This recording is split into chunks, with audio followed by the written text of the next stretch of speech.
Berbagai topik menarik dikupas dalam dialog hari ini.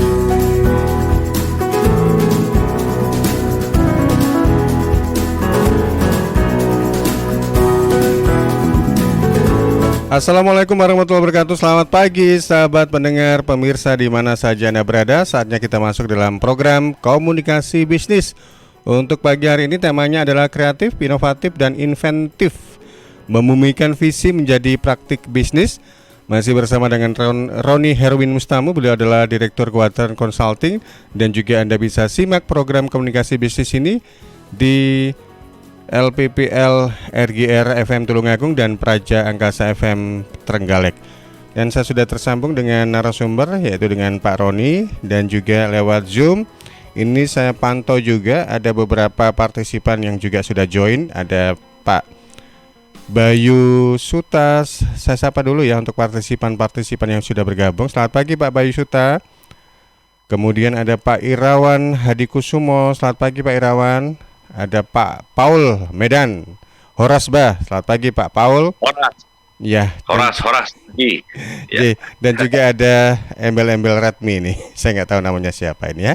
Kemudian ada Van, Bapak atau Ibu. Selamat pagi untuk Anda. Semoga ini juga menjadi pertama kali Anda bergabung dan nanti bisa seterusnya untuk join di Zoom Suara Sidoarjo ya. Setiap Senin mulai jam 9 sampai jam 10 pagi. Baik, saya langsung saja ke narasumber, yaitu Pak Roni Herwin Mustamu, Direktur Quadrant Consulting. Selamat pagi, Assalamualaikum Pak Roni. Waalaikumsalam, selamat pagi Mas Panji dan semua sahabat. Semangat pagi. Luar biasa, ini tetap hari semangat. Senin pagi ini jadi asik nih. Betul, biasanya kalau Mas meeting-meeting Panji atau ada seminar-seminar begitu, sapaan akrabnya itu adalah semangat pagi, begitu ya Pak ya. Kebanyakan ikut meeting jadi hafal saya. Meeting dan seminar. Moga Pak Roni terkait tema kita adalah kreatif, inovatif, dan inventif, membumikan visi menjadi praktik bisnis. Ya, terima kasih Mas Panji dan sahabat Suara Sidoarjo dimanapun Anda berada. Luar biasa pagi ini kita semangat lah karena ada banyak harapan baru yang saya mendengar orang antusias pada akhir pekan kemarin pada banyak hal di Indonesia ini. Nah, terkait dengan topik kita, itu saya selalu ingat ada seorang pendidik gitu, namanya Paulo Freire. Dia mengatakan prinsip dasar pendidikan itu adalah menciptakan orang-orang yang sanggup menghadirkan sesuatu yang baru, bukan sekedar meniru apa yang sudah pernah dilakukan oleh generasi sebelumnya. Jadi melakukan sesuatu yang baru. Nah, ketika kita mengatakan melakukan sesuatu yang baru, itu kemudian diterjemahkan sebagai kita harus kreatif, inovatif, dan inventif. Kreatif artinya dari apa yang ada kita maksimalkan. Mari kita saksikan beberapa bulan kemarin pada masa ketatnya COVID, itu tiba-tiba banyak orang yang menjadi sangat kreatif. Tiba-tiba mengembangkan bisnis-bisnis baru dari rumahnya, apa saja, kreatif dia. Inovatif itu artinya memunculkan pula sesuatu yang baru dari kreativitas itu. Jadi kemarin itu juga sangat banyak gitu, hal-hal yang nggak kepikir tiba-tiba ada. Dan yang menarik adalah ujung akhirnya kita melakukan penemuan inventif. Hari ini banyak di antara kita yang selalu mengatakan, oke, pandemi ini nggak akan selesai dengan cepat. Kita harus hidup berdampingan, kita harus melakukan new normal, dan itu ada gerakan global. Di seluruh dunia bicara tentang new normal, apa yang bisa dilakukan. Bisnis hari ini dan ke depan tidak mungkin sama dengan yang kemarin-kemarin. Barangkali satu-satunya yang sama adalah cara menghitung keuangannya. Gitu kan, karena ada aturan-aturan main dalam perhitungan keuangan, apalagi kalau sudah menyangkut akuntansi gitu. Tetapi hal-hal yang lain itu akan berbeda. Bagaimana manusia bekerja, bagaimana kita memproduksi, bagaimana memasarkan barang. Teman-teman profesional hari ini harus siap. Ketika status Anda jadi pegawai, maka Anda harus siap bahwa sewaktu-waktu perusahaan Anda akan melakukan otomasi yang lebih ketat, bahkan robotik. Karena teknologinya sudah ada. Nah, sementara para pemilik usaha sudah mulai terlatih untuk bekerja dengan sedikit orang. Kalau dulu 100 orang baru bisa merasa nyaman kerja, tapi gara-gara COVID bekerja dengan 50, ternyata bisa juga gitu, dan mulai kerasan nih. Nah, yang berikutnya adalah teknologi-teknologi yang dulu banyak pertimbangan untuk tidak segera masuk di Indonesia dan dilibatkan dalam bisnis, itu sangat dimungkinkan sebentar lagi. Jadi jangan heran nanti akan banyak hal yang berkuranglah sentuhan dengan manusianya. Sentuhan dengan manusianya berkurang. Nah, itu yang mesti kita perhatikan. Nah, hari ini banyak orang kemudian mulai tidak pernah melihat lagi bahwa mereka dulu dalam mendirikan usaha itu punya visi dan misi. Bagaimana kemudian menerjemahkan visi mereka, misi mereka di dalam kehidupan perusahaan hari ini ketika menghadapi COVID. Kita tahu bahwa visi itu adalah alasan utama, alasan pembenar mengapa kita mendirikan usaha itu.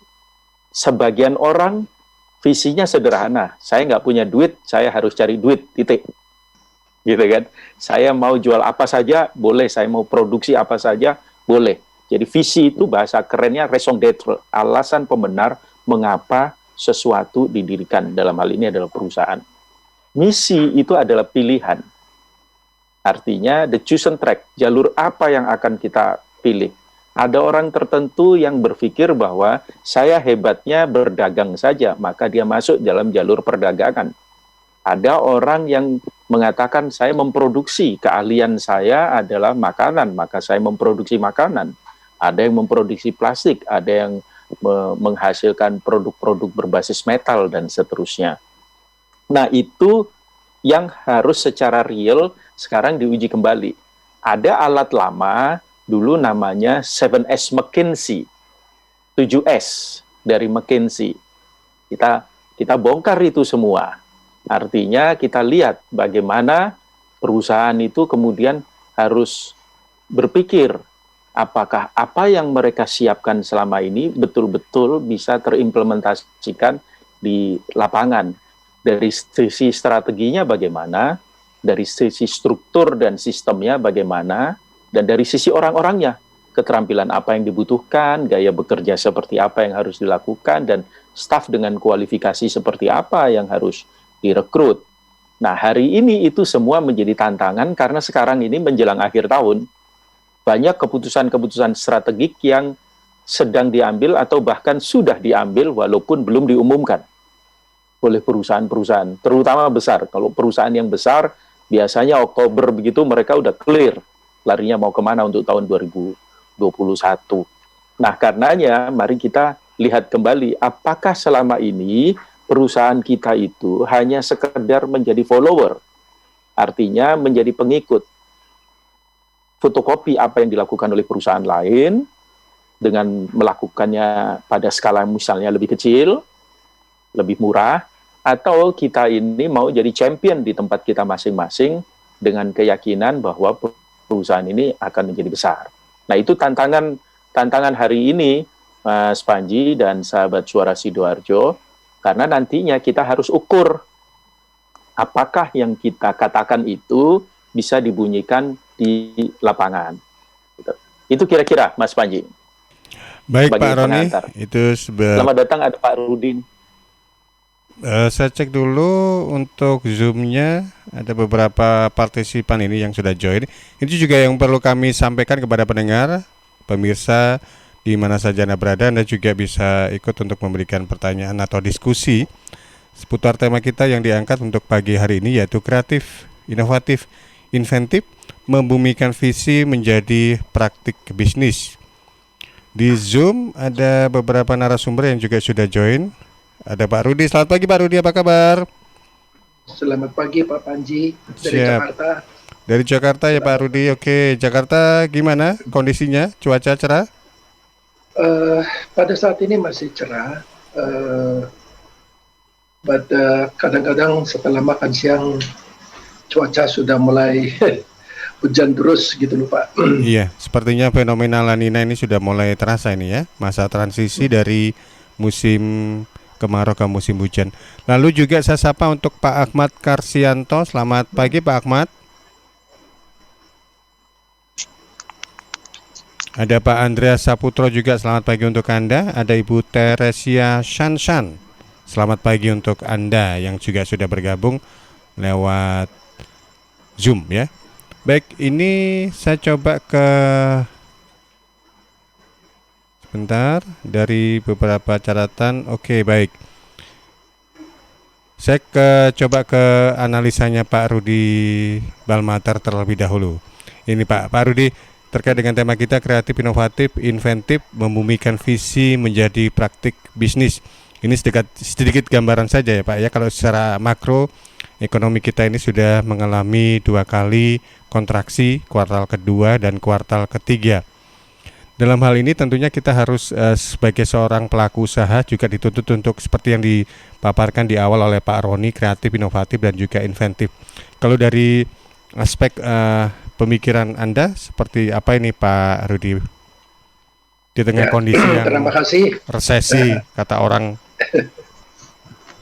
Terima kasih Pak Panji dan terima kasih Profesor Roni. Memang topik yang disiapkan untuk hari ini sangat berguna bagi para pengusaha dengan pandemic crisis yang kita alami ini. Memang kita harus menyusun rencana yang akan datang. Semestinya semua perusahaan sudah menyusun, merancang bagaimana gambaran tahun depan. Saya sebagai profesional accountant, memang semua visi yang dikatakan oleh Pak Roni mengenai strategi atau yang semacam creativeness, semuanya ini harus disertai dengan penyusunan neraca laba rugi, proyeksi. Setelah mendapat proyeksi laba rugi, ya sebenarnya harus ada semacam satu skenario atau namanya sensitivity analysis, apa yang dikatakan optimis, apa yang dikatakan pesimis. Nah, analisis ini yang harus kita lihat bagaimana perusahaan ini bisa mempertahankan posisi likuiditas dan juga keuntungan pada masa yang akan datang. Sebab semua karyawan harus juga diminta untuk melihat bagaimana market position, production position, sama dengan mengenai soal posisi keuangan. Nah, saya sebagai practicing accountant biasanya para direksi dan pemegang saham mereka melihat di mana opportunity yang harus ditempuh pada tahun yang akan datang. Namun saya biasanya selalu mentranslate into proyeksi laba rugi dan keuangan. Sebab seperti yang saya katakan, perusahaan harus melihat dari 3 atau 4 unsur. Itu yang pertama, bagaimana kita mempertahankan omset, sebab omset ini yang menjadi sumber dari kehidupan dari perusahaan.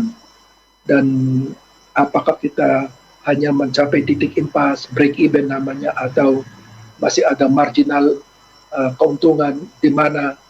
Dan yang paling penting dengan keadaan ini, bagaimana posisi modal kerja dan bagaimana kita mempertahankan juga kewajiban kita terhadap para bank dan beberapa namanya debtors lah. So jadi dari saya memang apa yang dikatakan oleh Profesor Roni, memang pengusaha itu atau direksi harus melakukan semacam satu creative analysis atau scenario analysis untuk masa depan. Pada umumnya ini namanya qualitative discussion yang ia harus bahaskan kepada para timnya. supaya bisa mencari opportunity untuk semacam satu survival. Ya, seperti yang salah satu langganan yang saya tangani, kalau melihat dari omset, mereka masih sangat positif sebab produk mereka masih dibutuhkan pada saat ini.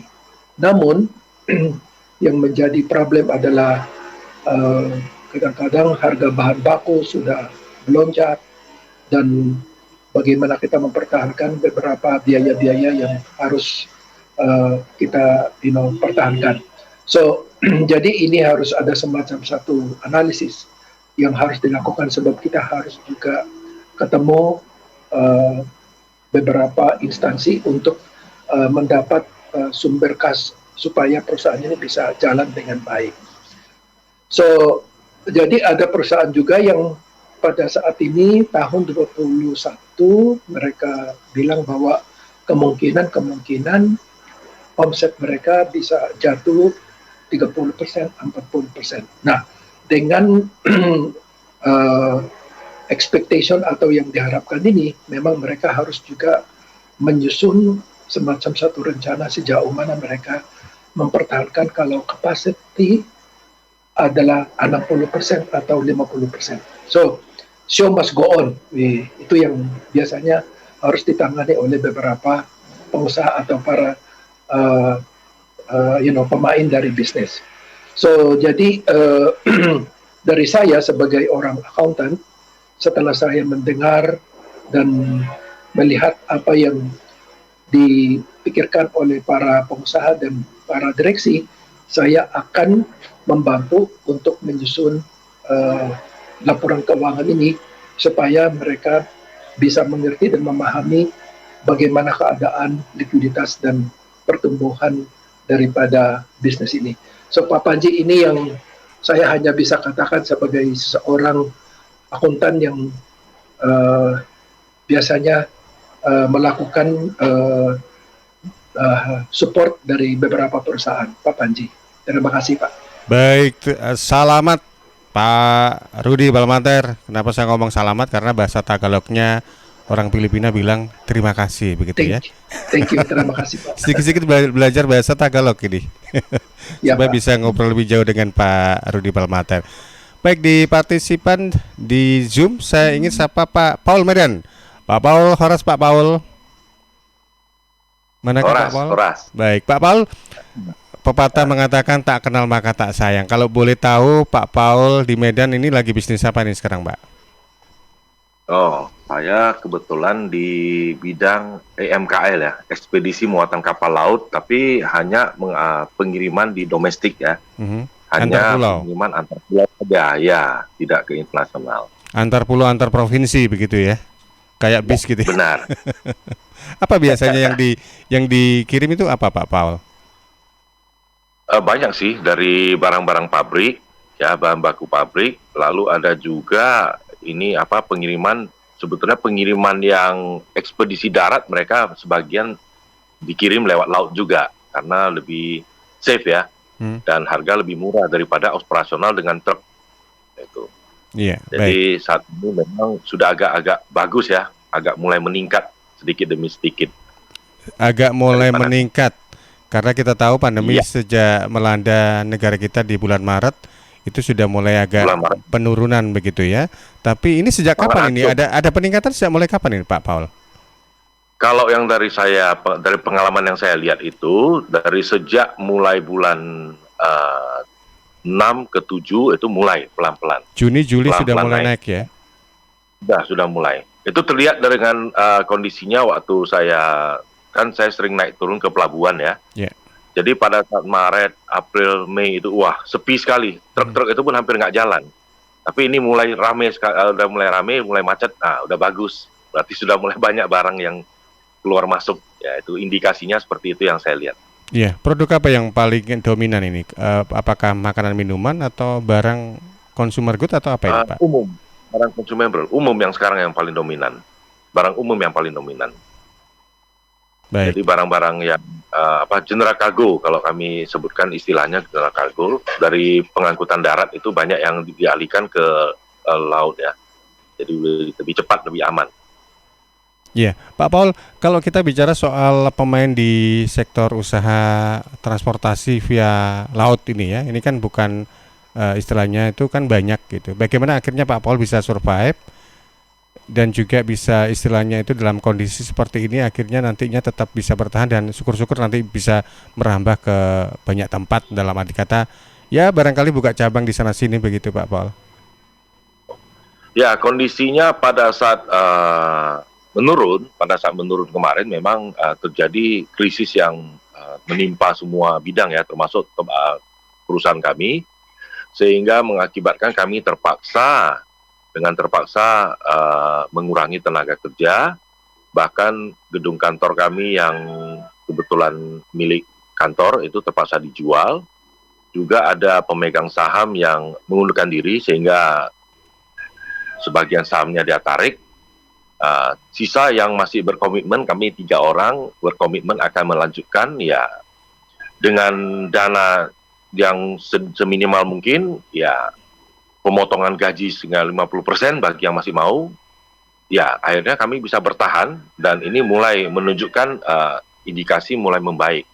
Jadi kita selalu berpikiran optimis bahwa roda itu berputar. Saat ini turun, nanti pasti bakal naik kembali. Kapan ya kita coba bertahan sebisa mungkin. Itu yang kita lakukan. Karena wave atau gelombang dari pandemi COVID-19 ini kan banyak menyerang sektor begitu ya Pak Paul ya. Sektor kena. Jadi siapa yang masih sanggup dan niat bertahan dengan berdarah-darah bertahan, itu pasti akan naik kembali. Baik. Kondisi pasti akan berubah. Dalam kondisi ini barangkali ada tips atau kiat yang ingin di-share kepada pendengar pemirsa dan juga partisipan, Pak Paul? Kalau sementara ya, pada saat ini tipsnya yang bisa dilakukan ya kita tetap melayani customer dengan baik, ya walaupun belum ada barang yang bisa diangkut ya untuk dari pihak saya, tetap kami lakukan customer service yang baik, tetap berhubungan baik, ya setiap saat tetap kita menjaga hubungan itu, ya jangan sampai terputus. Karena pandemi tidak ada barang diantar, kita tidak berhubungan lagi dengan customer, jangan. Itu yang kami selalu lakukan, kami tetap berusaha menggunakan ini customer relationship yang bagus, ya sampai begitu mereka sudah mulai bangkit, otomatis kami juga bangkit karena dia akan teringat ke kami bahwa ini perusahaan ini yang tetap berhubungan walaupun tidak ada barang yang diantar. Nah begitu ada barang tetap mereka ingat ke kami. Betul. Jadi kita tetap laksanakan ini yang paling bagus ya. Itu strategi salah satu strategi yang dilakukan ya. Keep in touch begitu ya Pak Paul ya. Kita lakukan terus ya. Baik, luar biasa. Ini saya juga di Zoom saya dapat notis ini dari Pak Irawan. Pak Irawan mau bagi-bagi share dan juga pengalaman tentang visi untuk market leader di masa pandemi ini. Selamat pagi Pak Irawan. Selamat pagi Pak Haji.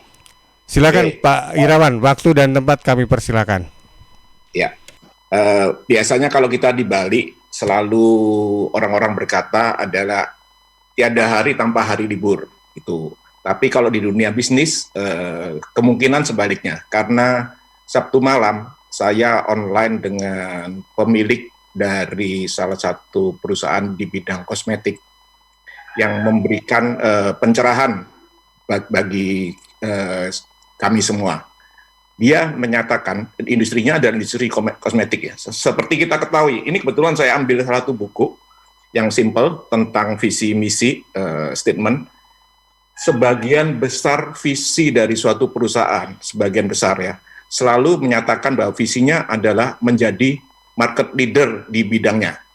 Menjadi nomor satu bahkan kalau yang berani statement secara orang barat ya, menjadi nomor satu di misalnya di industri restoran, misalnya di industri healthcare gitu, menjadi nomor satu, atau bahkan statementnya lebih naik tingkat lagi menjadi nomor satu di kawasan regional, yaitu misalnya Asia Tenggara, meningkat lagi menjadi nomor satu di dunia, market leader di dunia di bidang industrinya. Selalu kebanyakan visi adalah begitu.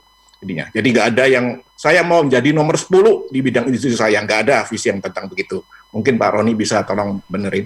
Jadi contohnya itu, Sabtu malam saya barusan online meeting dengan dengan pemilik dari salah satu industri kosmetik di Indonesia.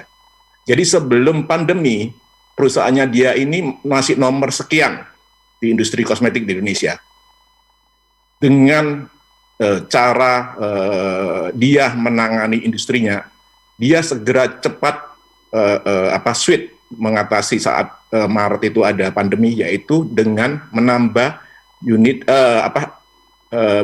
bisnis unit hand sanitizer. Jadi memang kosmetik kan sebenarnya jarang kosmetik yang masuk ke hand sanitizer, tapi dia cepat bergerak untuk itu karena ini cukup berdekatan kan bidang usahanya. Ternyata booming hand sanitizer.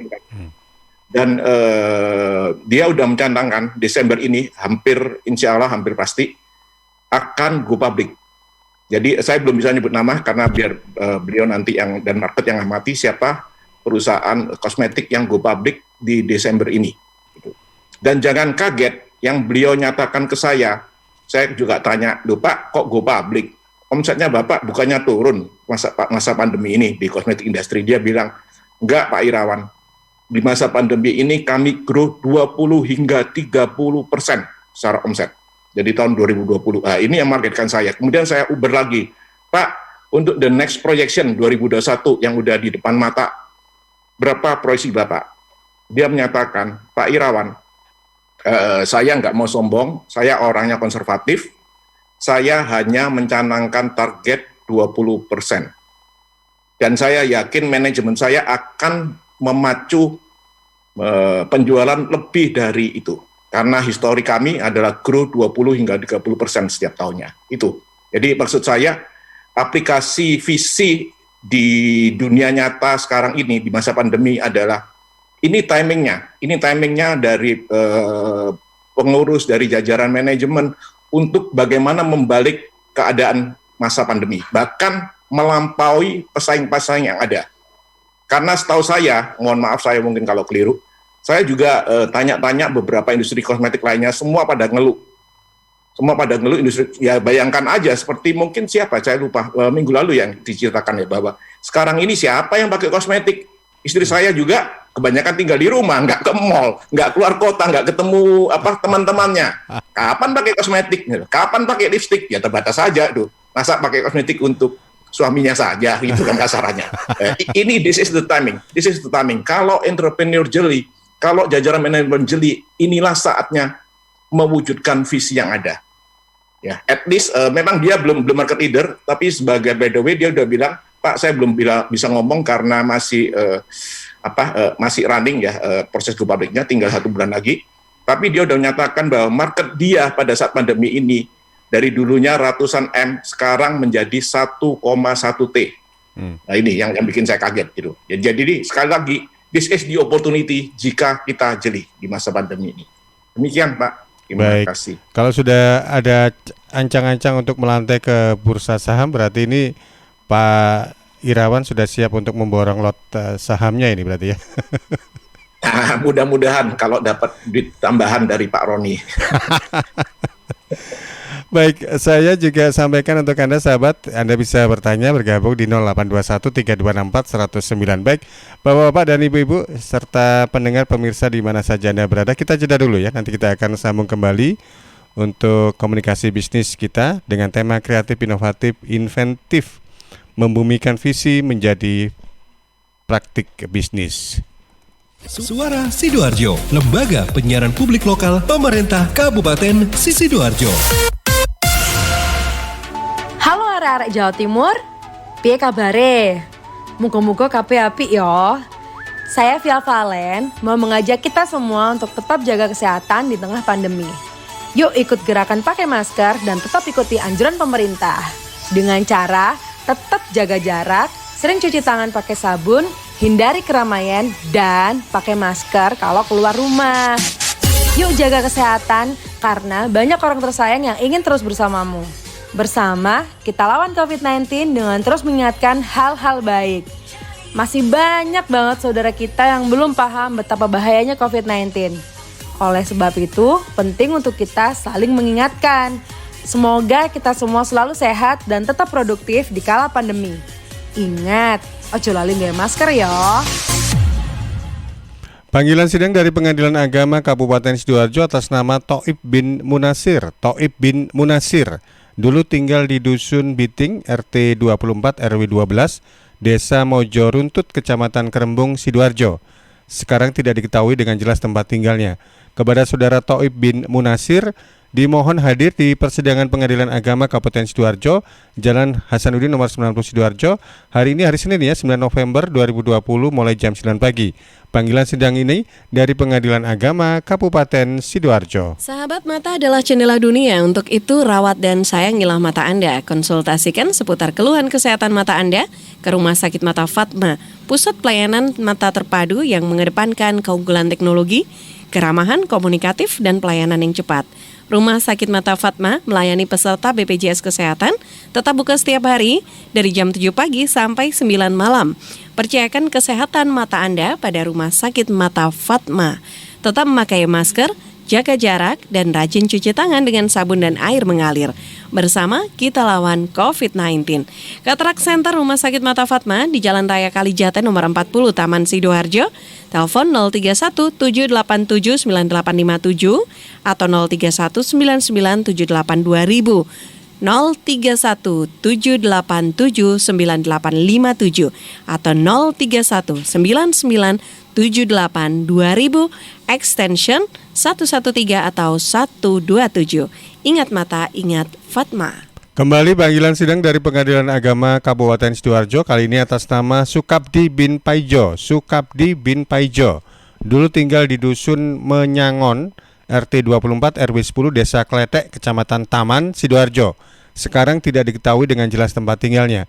Kepada saudara Sukabdi bin Paijo, dimohon hadir di persidangan Pengadilan Agama Sidoarjo, Jalan Hasanuddin nomor 90 Sidoarjo, hari ini Senin 9 November 2020 mulai jam 9 pagi. Panggilan sidang ini dari Pengadilan Agama Kabupaten Sidoarjo.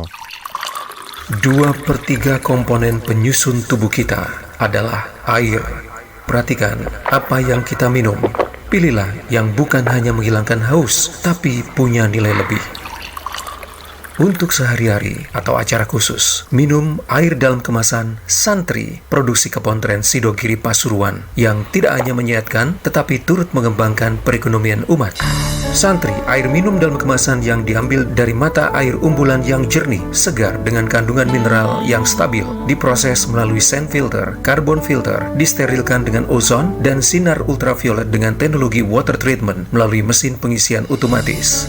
Santri bersertifikat halal MUI, BPOM, ISO 9001, dan SNI. Dapatkan dalam kemasan 120 ml, 240 ml, 330 ml, 600 ml, 1500 ml, dan kemasan galon. Info lengkap dan pemesanan air mineral dalam kemasan Santri, hubungi CV Lantabur, Jalan Sawo, RT 03 RW 01, Plumbungan, Sukodono, Sidoarjo. Telepon 0812 3404 0289. Air minum dalam kemasan Santri. Saya Hudiono selaku PJ Bupati Sidoarjo. Masyarakat tolong mengikuti siaran suara Sidoarjo. Sidoarjo hebat, baik, berkualitas, cepat, dan terengginas. Suara Sidoarjo, lembaga penyiaran publik lokal pemerintah Kabupaten Sidoarjo. Baik sahabat pendengar pemirsa di mana saja Anda berada, kita memasuki segmen kedua yang juga merupakan segmen terakhir di komunikasi bisnis dengan tema kreatif, inovatif, inventif, membumikan visi menjadi praktik bisnis.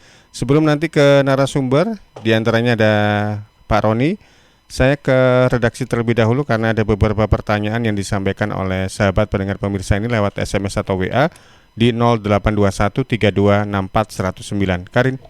Iya, ini sudah ada 2 pertanyaan yang masuk di WhatsApp redaksi. Yang pertama dari Ibu Fani di Celep. Bagaimana caranya supaya seseorang mempunyai visi yang menarik dan yang kuat dan bisa dipertahankan jika orang tersebut baru saja ingin memulai bisnis usahanya? Karena kita tahu sendiri banyak sekali soalnya orang-orang yang seketika masuk ke dunia industri karena adanya pandemi. Padahal bisnis kan tidak serta-merta punya produk dan kemudian dijualkan. Kemudian yang kedua ini dari Mas Ardani di Tanggulangin. Selamat pagi, saya mau bertanya. Sebelumnya saya ini punya bisnis restoran, tapi sejak adanya pandemi COVID-19, saya terpaksa harus mem-PHK sebagian pegawai saya dan memangkas gaji pokok pegawai sebesar 25%. Sampai saat ini kondisi bisnis saya masih belum stabil, tapi di satu sisi pegawai saya meminta supaya gaji tersebut dikembalikan seperti semula. Lama-lama gregetan juga, tapi saya masih butuh pegawai juga untuk membantu mempertahankan restoran saya. Jadi apa yang harus saya lakukan? Baik, terima kasih. Ada 2 pertanyaan tadi dari Fani dan Ardani ya. Saya ke Pak Roni. Pak Roni, ada tanggapan?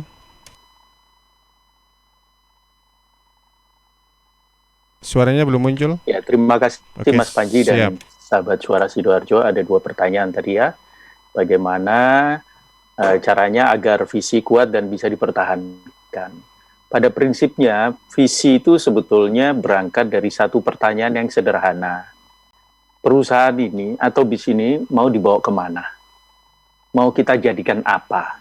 Nah, itu adalah visi itu. Artinya itu cita-cita.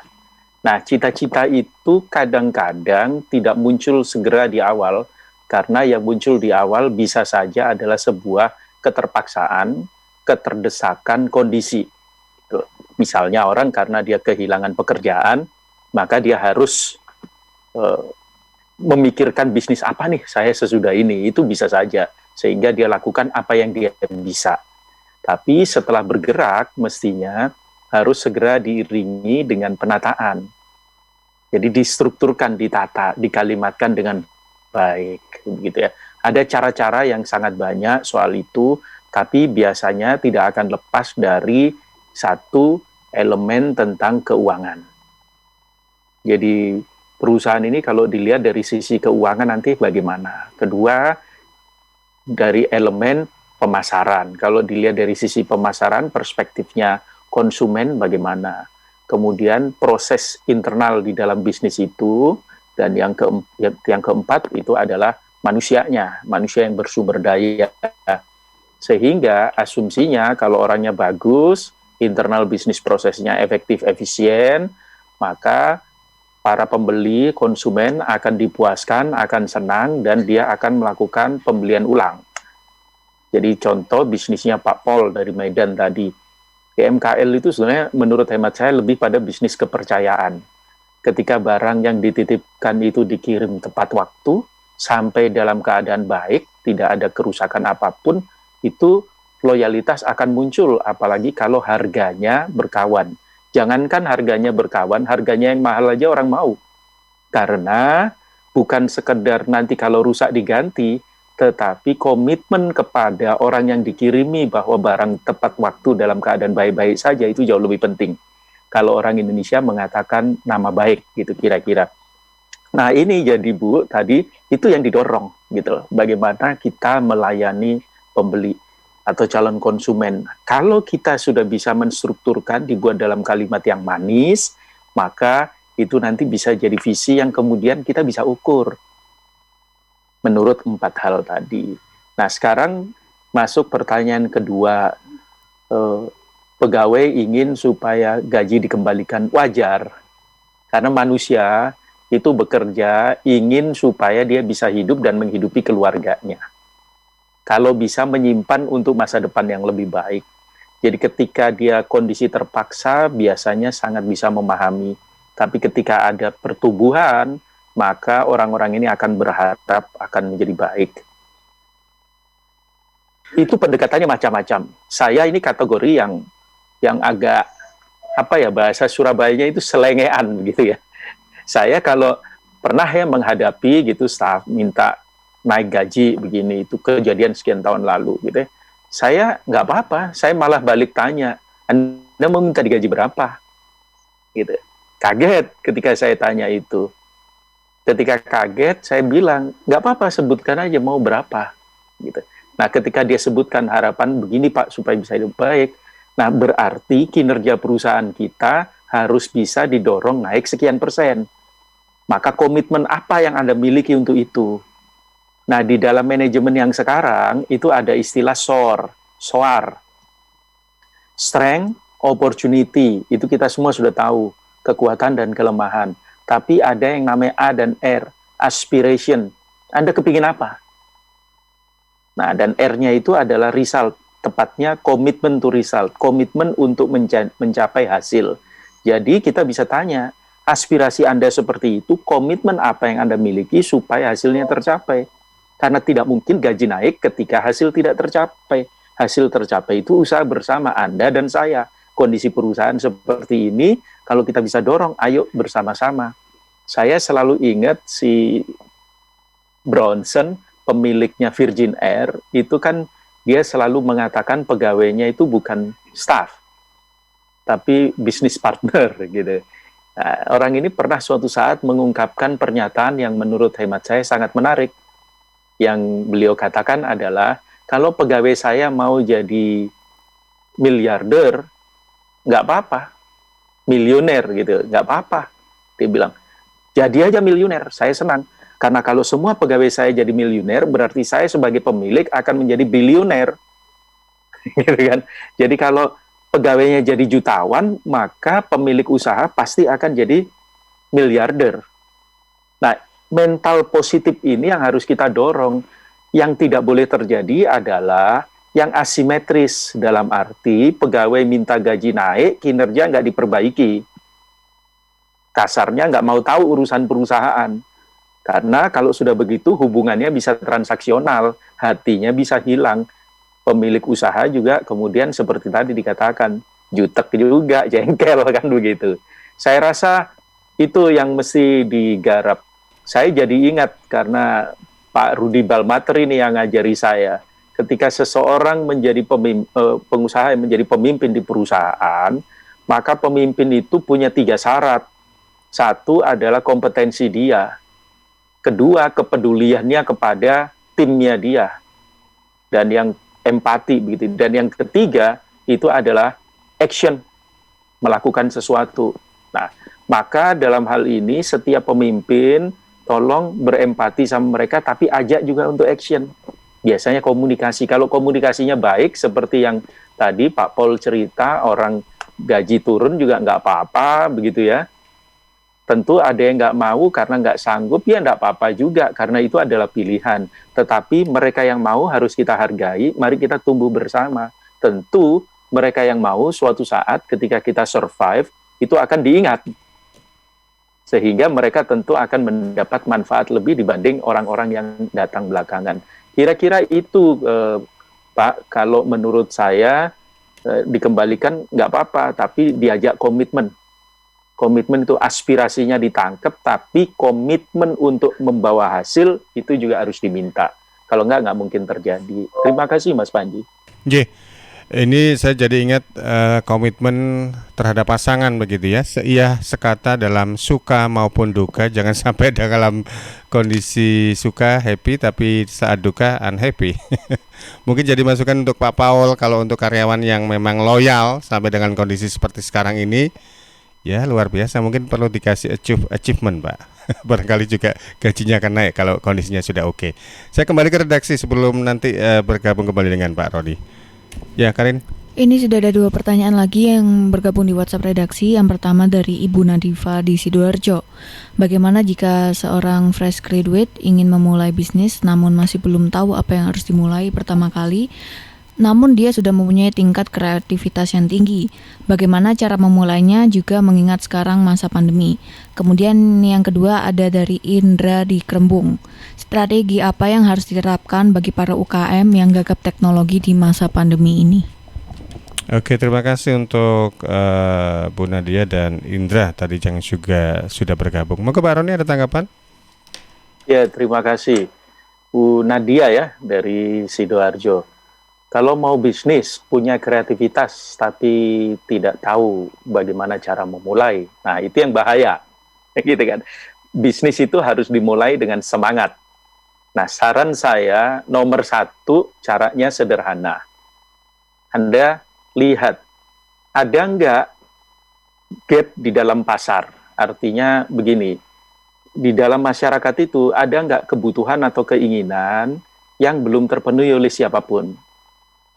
Nah, kalau sudah teridentifikasi, misalnya, ini kalau hujan, itu banyak orang yang nyebrang jalan dari mall ke seberang jalan untuk ambil kendaraan umum, itu mereka kehujanan dan nggak ada jembatan penyeberangan yang tertutup, maka ada kebutuhan payung.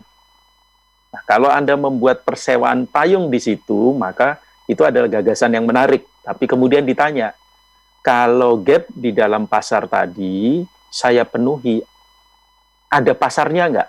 Artinya gini, kalau saya buka bisnis sewa payung di depan mall untuk nyebrang, kalau itu saya lakukan, ada nggak orang yang akan menyewa? Betul nggak perilaku gayanya orang itu dia takut kehujanan, maka dia akan menyewa. Kalau ada, itu berapa besar? Cukup nggak untuk menjadi sebuah bisnis? Itu namanya tekad. Jadi kita bisa lakukan dengan cara itu, sangat sederhana. Nah, kalau kita sudah melihat seperti itu, maka langkah yang lebih strategik, kita pertajam. Siapa orang yang akan menerima bisnis kita? Calon konsumen. Jadi kalau saya bisnis, ini siapa calon konsumen saya ini? Kalau kita sudah tahu calon konsumen, kita pertajam. Semua orang atau segmen tertentu. Semua orang atau hanya ibu-ibu. Ibu-ibu itu semua ibu-ibu atau hanya yang usia 18 sampai 35, perempuan muda. Misalnya tadi Pak Irawan sempat nyinggung kosmetik gitu kan misalnya. Model yang seperti apa? Nah, apa karakter mereka, gayanya seperti apa, kebutuhan keinginannya apa, baru kita balik. Kita menyediakan produk barang dan jasa sesuai dengan keinginan dan kebutuhan mereka. Kalau kita melakukannya basis pada ini yang saya suka, ini yang saya mau, boleh saja. Tapi Anda akan jadi pionir. Untuk menjadi pionir itu mahal banget biayanya. Karena mengedukasi pasar terhadap sebuah kebutuhan baru, itu butuh kampanye iklan yang mahal harganya. Tapi kalau kita balik dengan cara memenuhi keinginan kebutuhan dari yang sudah ada, kita pertajam, kita fokus ke sana, boleh. Nanti di tengah jalan akan ada yang namanya diversifikasi. Kita kembangkan apa yang kita mau ketika sudah punya basis keuangan yang cukup. Tadi Pak Irawan memberikan contoh perusahaan kosmetik. Begitu ada COVID, langsung mengembangkan diversifikasi berupa produk-produk hand sanitizer. Kenapa? Karena menangkap ada pasar, ada gap di dalam pasar, dan kalau pasar itu diisi, gap itu diisi, itu ada orang yang mau membeli. Nah, tinggal dilihat, ini mau dijual kepada siapa? Semua orang atau khusus ibu-ibu misalnya, tadi sebagai pasarnya. Itu contohnya, model seperti itu. Nah, kalau kita sudah tahu produknya, maka langkah yang ketiga adalah bagaimana caranya orang yang akan kita jadikan target market itu tahu bahwa kita punya bisnis ini. Jadi kalau tiba-tiba saya buka soto gitu, terus soto Madura, bagaimana caranya orang tahu bahwa hari ini saya jualan soto Madura? Maka itu yang harus didorong. Nah, yang berikutnya lagi adalah langkah yang bagaimana caranya orang yang sudah mencoba itu mau datang lagi. Bagaimana membuat orang itu loyal, tertarik terus dengan bisnis kita. Kira-kira 4 hal dasar itu, Mas Panji dan sahabat Suara Sidoarjo, yang bisa didorong begitu ya. Baik. Yang keempat yang dari Kerembung tadi apa, Mas, pertanyaannya? Yang dari Kerembung, Indra, tentang Indra.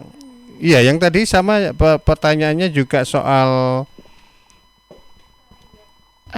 strategi apa yang harus diterapkan bagi para pelaku UKM yang gagap teknologi di masa pandemi?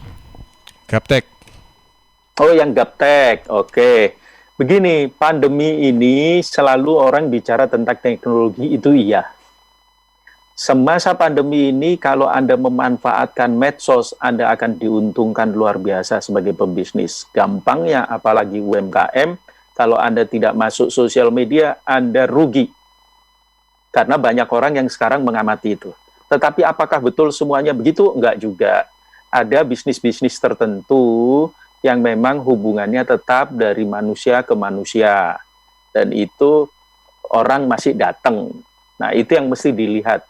Jadi itu kembali ke seperti jawaban atas Bu Nadia tadi. Siapa orang yang akan kita layani, karakternya seperti apa, dan itu yang kemudian kita masuk. Saya beri satu contoh. Kalau Anda bisnisnya adalah potong rambut, udah mau pakai teknologi apa lagi? Nggak mungkin kita menggunakan pesan antar untuk potong rambut, ya kan? Jadi harus ketemu gitu. Nah, sekarang bagaimana caranya Anda menunjukkan bahwa Anda memberi keyakinan pada para calon pelanggan bahwa Anda menerapkan semua standar COVID. Di beberapa tempat kan ditulis, ruangan ini selalu disanitasi sesuai standar secara berkala. 3 kali sehari misalnya, atau 4 kali sehari gitu. Dan seterusnya. Perilaku pegawainya juga menunjukkan begitu. Mohon maaf ya, saya sering melihat di banyak tempat pegawai yang berhubungan dengan konsumen secara langsung memakai masker, tapi maskernya itu hidungnya nggak ketutup. Mungkin orang ini punya keyakinan bahwa COVID tidak menular melalui nafas, tetapi calon pelanggan bisa takut, bisa grogi. Nah, kita harus empati. Kita mungkin yakin bahwa kita sehat, tapi pelanggan itu harus kita empati bahwa bisa saja dia takut. Apalagi kalau waktu bicara maskernya diletakkan di dagu. Nah, itu orang bisa grogi. Maka kita buat cara-cara yang menyebabkan trust itu terjadi. Kira-kira itu Mas Panji. Baik, mungkin masker transparan begitu ya, yang bisa dilihat bibirnya secara penuh gitu. Baik, ini sebenarnya saya juga ingin menyapa untuk partisipan yang lain, tapi mohon maaf, mungkin next week kita atau saya coba untuk menyapa partisipan yang lain karena waktunya juga sudah mepet ini. Pak Roni, closing statement dalam tema kita kreatif, inovatif, inventif, membumikan visi menjadi praktik bisnis. Monggo Pak Roni. Ya, terima kasih Mas Panji dan sahabat Suara Sidoarjo. Kalau kita bicara tentang tema kita, maka saya akan kembalikan kita pada ingatan awal kenapa kita mengembangkan bisnis. Memang betul ada COVID adalah tantangan, tapi jangan lupa seperti tadi dicontohkan oleh Pak Irawan, itu adalah contoh yang paling nyata bahwa krisis itu justru adalah peluang atau momentum yang paling tepat untuk melakukan perubahan yang lebih baik. Kenapa demikian? Karena kalau kita mau menjadi market leader, mau menjadi yang pertama, berarti kita harus berani jadi pionir. Dan pionir yang risikonya lebih ringan dibanding dengan pada masa-masa yang biasa, itu justru adalah kegiatan meluncurkan hal-hal yang baru, berpikir yang ekstrim pada saat terjadinya krisis. Jangan lupa, di dalam bisnis itu bahkan ada hukum pemasaran, 22 hukum pemasaran yang tak tergantikan. Hukum yang pertama itu mengatakan lebih baik menjadi yang pertama daripada menjadi yang lebih baik. Karena yang pertama akan selalu diingat. Oleh karenanya perusahaan berusaha untuk selalu menjadi yang pertama. Nah, ini yang mesti diamini oleh teman-teman para pelaku usaha supaya menjadi bermanfaat. Namun demikian, perlu saya ingatkan juga bahwa menjadi yang pertama itu baik. Jangan lupa, kita harus selalu menyesuaikan dengan perubahan zaman. Maka berubah sesuai dengan kebutuhan zaman itu menjadi sangat penting. Kita menjadi pertama dalam proses perubahan itu. Kira-kira itu Mas Panji, supaya kita bisa maju dengan baik. Kalau kita mau berubah, berarti kita mulai dari yang sederhana. Kita kreatif dulu. Baik. Kita inovatif, nanti suatu saat kita akan bisa inventif, menemukan cara baru. Terima kasih. Selamat Pak Roni untuk pemaparannya dan juga untuk partisipan-partisipan yang lain. Selamat juga. Insya Allah minggu depan kita akan bersua kembali. Sukses untuk aktivitasnya. Selamat pagi, selamat beraktivitas. Sampai jumpa, salam sehat.